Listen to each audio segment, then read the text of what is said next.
ko noon tigi sen garti e yimre jallis mbeɗe yiɗi kono Allah hoddiraani omo yiɗi kono bonɓe ɗaccaani gille hakkunde amen ina tiiɗi hoybaani ɓuggi gille amen jolbaani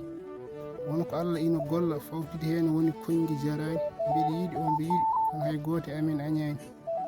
kono nde wonno Allah hoddiraani ƴeew hay heen huunde gasaani banndiraaɓe ndeyi nduki ɗaccu sabu naftaani jaabulam mbeɗe yiɗi hay loppet mi woppaani dewle ko dow kumate omon bindi en nganndaani ɓe heen jalkiti ɗo haanaani mo Allah yiɗi tampaani ko Allah moƴƴini bonnoo woodaani giɗam noon ko pinɗo pambo foyre jillaani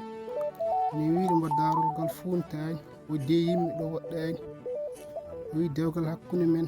Allah hoddiraani wadde cihlaagal men duuma tawa taƴaani ndimbinmi hoore am mi teyaani bitam beddi gonɗi ha leppin comci am mi tinaani sabu anndude teddule hakkunde amen jammaji jirruɗi ɗi hono majji woodaani jammaji weltaare e weytaare ɗin bonnata ɓernde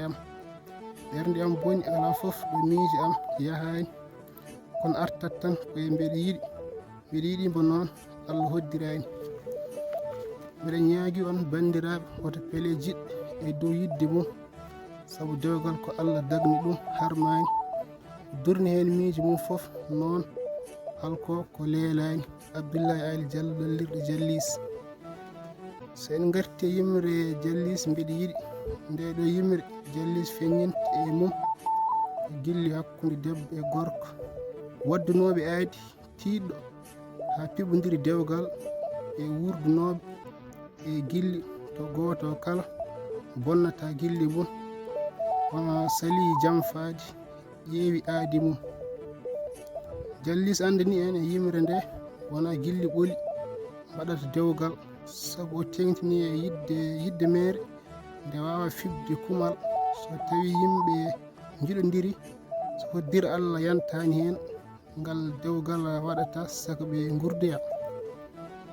noon mataw en kannatɗo sawtu gagal Alassane Diallo ɗo e Latil